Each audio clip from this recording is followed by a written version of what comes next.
I'm not going to lie to you. This draft was very, very weird. There's some crazy landing spots here, some gross ones. So maybe you like it, maybe you hate it, maybe it's a little bit of both. But before we get into it, make sure you go down there, drop a like on the video, subscribe if you play Dynasty, and of course, make sure you are checking out the free bet on Underdog for the Super Bowl. When you sign up to Underdog Fantasy with promo code FLOCK, they're going to match your first deposit dollar for dollar up to $100. You're going to get our 2023 Dynasty rankings. And on top of this, you will get a free Jalen Hurts bet. So go to the link in the description, link in the comment section, deposit $10, immediately have 20 in your account. Go bet the 20 on Jalen Hurts to have at least a yard in the Super Bowl. And on top of that, you'll have our Dynasty rankings. But that should be about it. Let's go through. Let's dive into this mock draft. And you had Bijan Robinson. Obviously, we're taking him at 1. But in this mock draft in particular, we're grabbing it from Sports Illustrated, I believe. And you have Bijan Robinson going to the Philadelphia Eagles at the very end of round 1. I mean, if we're looking at this landing spot, it would be a very interesting spot in that the Eagles were an obnoxiously good team running the ball this year. I mean, if we were going to go through and look at this, the Eagles totaled this season. Now, keep in mind, this is with Jalen Hurts, but they went through and in the regular season, not including the postseason, they totaled 2,500 rushing yards and they totaled 32 rushing touchdowns. Of course, that includes Jalen Hurts. So let's remove Jalen Hurts from this scenario where you're going to be removing 760 rushing yards. So hell, you still have about 1,700 in the offense. You're removing 13 rushing touchdowns. So you still have about 19 rushing touchdowns in the offense. I'm assuming if Bijan Robinson did end up in Philadelphia, that meant they didn't sign Miles Sanders to some long-term deal.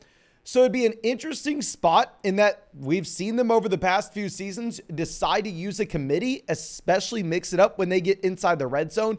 But if they are taking a running back of the caliber of Bijan Robinson in the first round, I'm assuming that means he operates as a 3-down bell cow. Should be a decent, interesting spot. We'll definitely say interesting spot. I think it sounds better on the surface. And when you dive into how Jalen Hurts isn't really going to dump the ball off and at the same time how he's going to vulture rushing touchdowns, just interesting. We'll put it that way.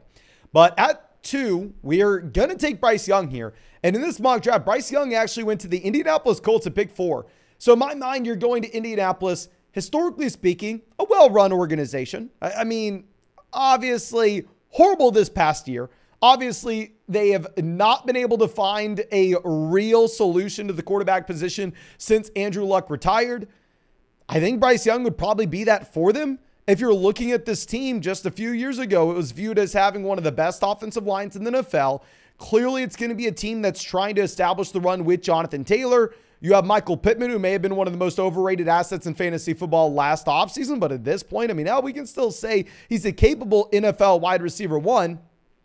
So usually when you have these rookie quarterbacks that go at the very top of the NFL draft, they step into some of the nastiest situations you're ever going to find.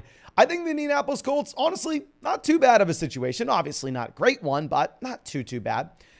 At 3, this is what I didn't know what to do with. Okay, so I'm going to let you know CJ Stroud fell in this mock draft to the Carolina Panthers at 9. We'll talk about Stroud in just one second.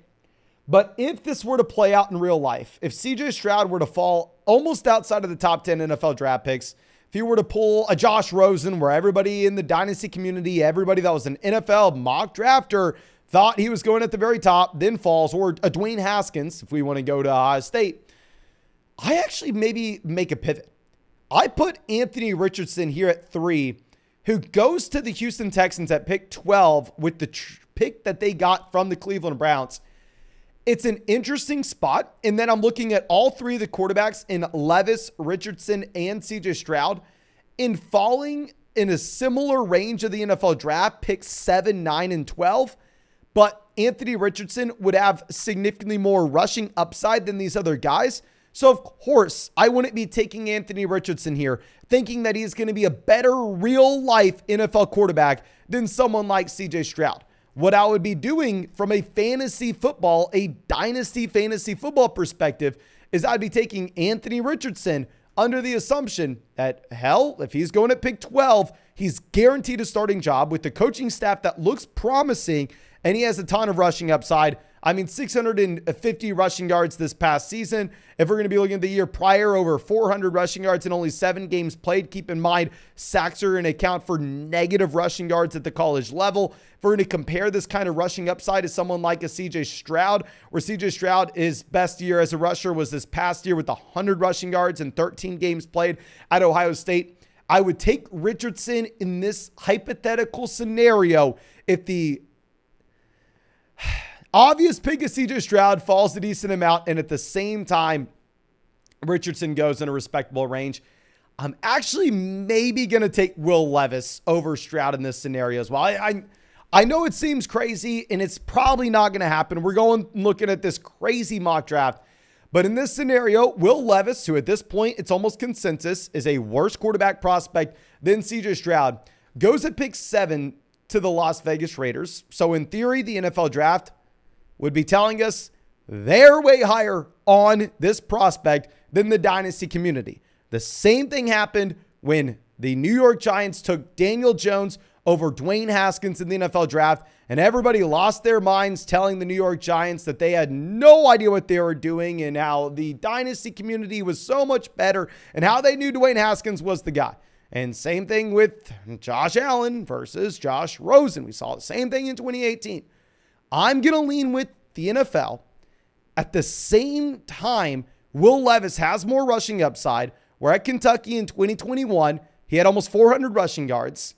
Or at the same time, if he were to be going to the Raiders, he's stepping into a scenario where you have Devontae Adams, you have the shell of Darren Waller, possibly if they don't move on from him. You have Hunter Renfrow, you have Josh Jacobs. In my mind, that would be a better situation where if you're CJ Stroud going to the Carolina Panthers, all of a sudden you don't really have much rushing upside.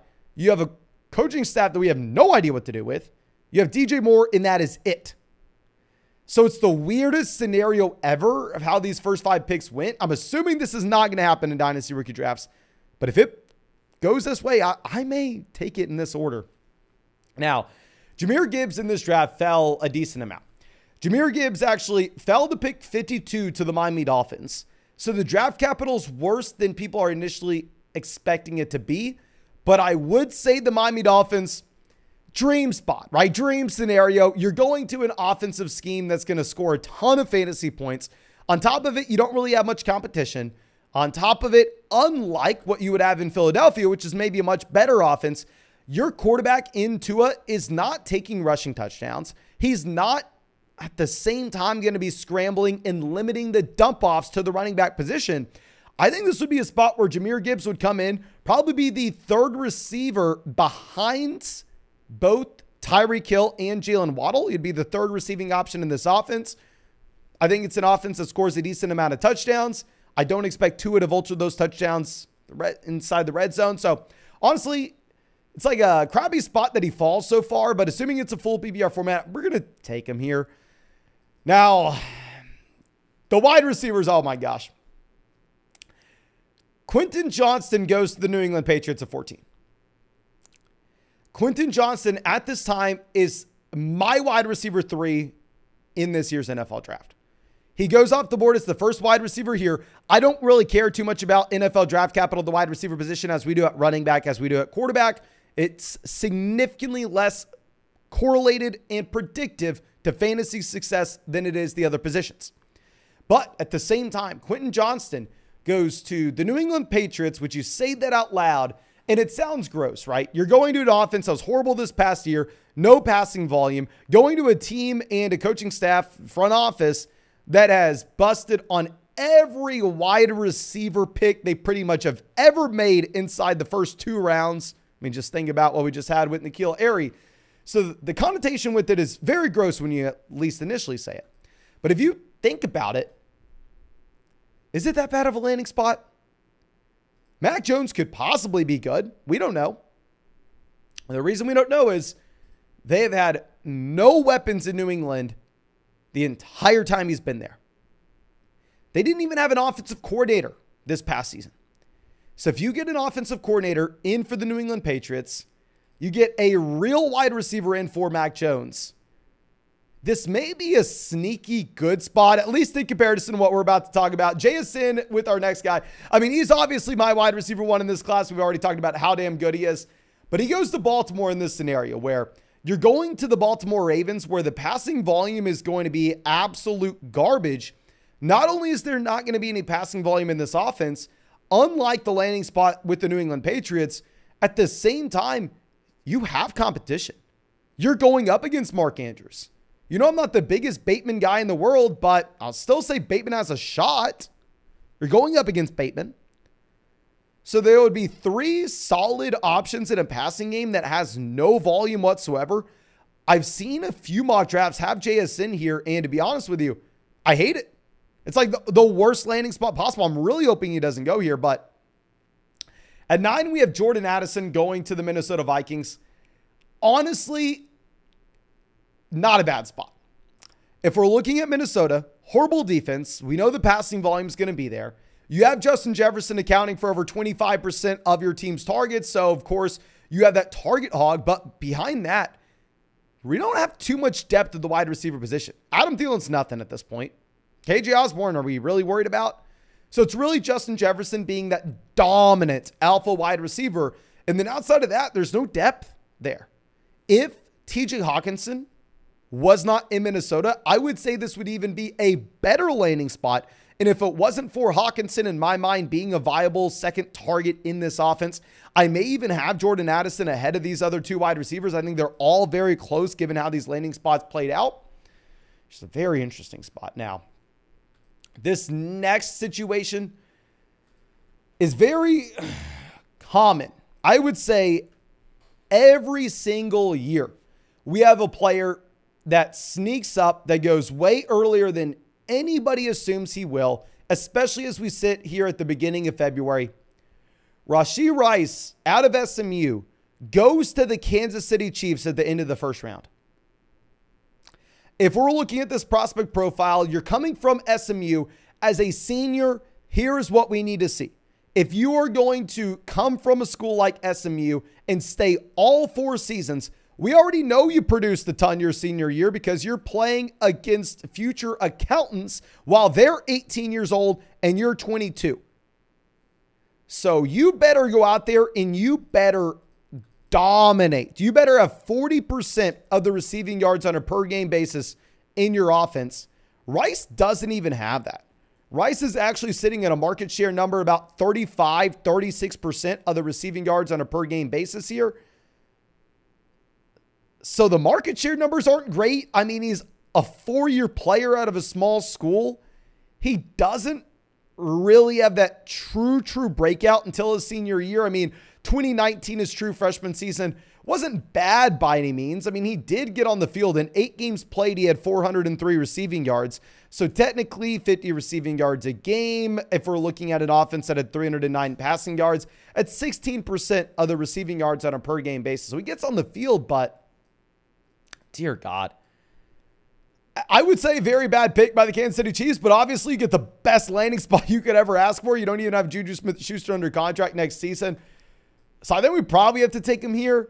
And then we're going to have Keisha Beauty at 11. He ends up going to the Houston Texans at 34, which in theory sounds like a bad spot. But if you think about it, maybe they solved their quarterback situation with Anthony Richardson. You probably have no Brandon Cooks here next season.